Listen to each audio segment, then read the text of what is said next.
ఇక తిరుపతి రూరల్కి సంబంధించి చంద్రగిరి నియోజకవర్గంలో అంటే చంద్రబాబు నాయుడు సొంత నియోజకవర్గం. చంద్రబాబు నాయుడు ఇల్లు ఎక్కడుందంటే ఇక్కడే, ఇదే చంద్రగిరి నియోజకవర్గంలోనే చంద్రబాబు నాయుడు ఇల్లు. ఆయన మొట్టమొదటిసారిగా చంద్రబాబు నాయుడు గెలిచిందే ఇక్కడే, మళ్ళీ ఓడిపోయింది కూడా ఇక్కడే. అక్కడ బీసీలు డామినెంట్గా ఉన్న ఆ ఏరియాలో బీసీలకు ఇచ్చి సామాజిక వర్గాన్ని పైకి తీసుకొని రావాలి అని చెప్పి ఎవరైనా చూస్తారు, కానీ అక్కడ బీసీలు ఎక్కువగా ఉన్నారు, వాళ్ళల్లో ఆర్థిక స్థితిగతులు సరిగ్గా ఉండవు.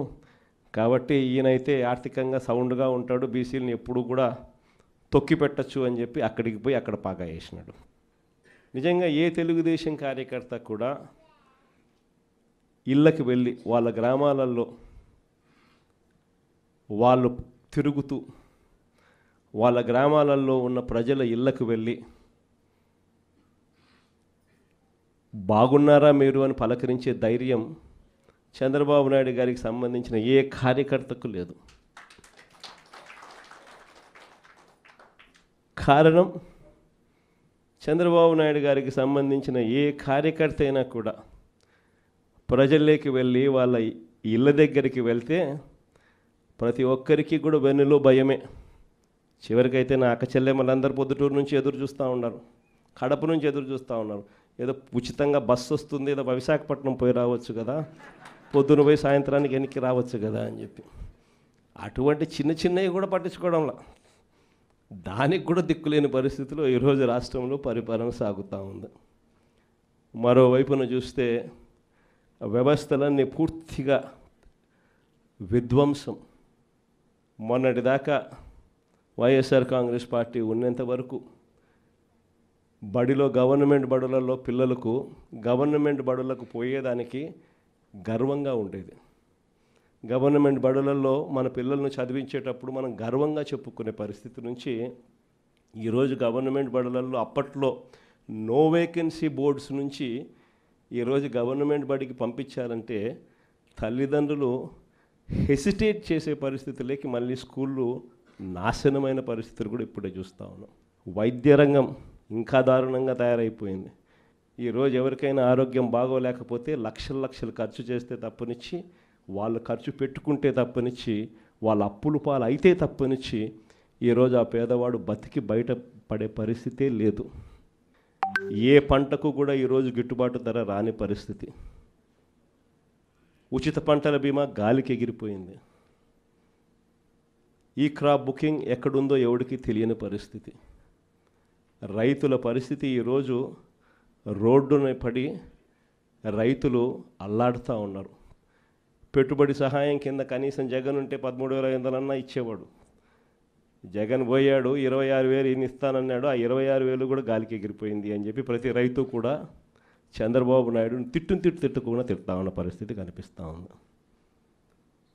వ్యవస్థలు పూర్తిగా అధ్వానమైన పరిస్థితులకి నీరుగారాయి.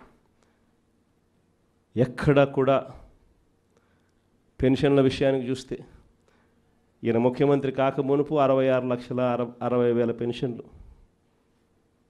ఈ రోజుటికి 12 నెలల్లో జరిగిన పెరుగుదల ఏమిటి అని అంటే 4 లక్షల పెన్షన్లు తీసేయడం. పెరగాల్సింది పోయి ఒక కొత్త పెన్షన్ ఇవ్వకుండా 4 లక్షల పెన్షన్లు ఊడగొట్టడం.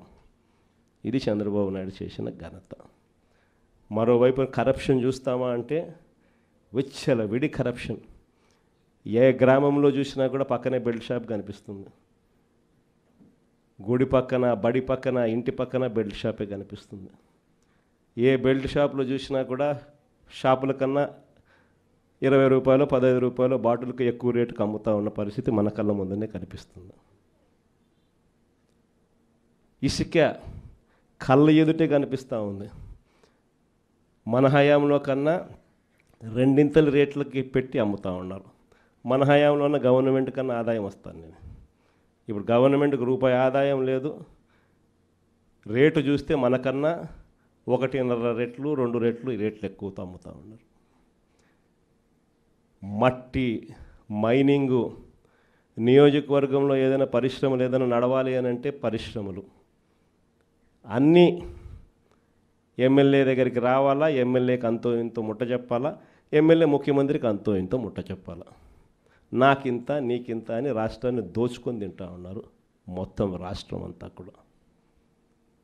ఇవన్నీ కూడా కళ్ళ ఎదుట కనిపిస్తూ ఉన్న పరిస్థితులు. దీని నుంచి డైవర్ట్ చేసేదానికి ఏం చేస్తూ ఉన్నాడు? రోజుకొక డైవర్షన్ టాపిక్. ఏదైనా ఊరు పేరు లేని కంపెనీకి విశాఖపట్నంలో 3,000 కోట్ల రూపాయలు విలువ చేసే భూములు ఇస్తాడు. ఏదో ఉర్సా అంట కంపెనీ పేరు. ఇంద్రనైనా ఈ ఉర్సా అని చెప్పి చూస్తే ఊరు లేదు, పేరు లేదు. వారు కట్టే కరెంటు బిల్లు ఏంటి అని అంటే కనుక, వాళ్ళు కట్టే కరెంటు బిల్లు ఒక ఇంట్లో ఒక అపార్ట్మెంట్లో రెసిడెన్షియల్ అపార్ట్మెంట్ కట్టే కరెంటు బిల్లు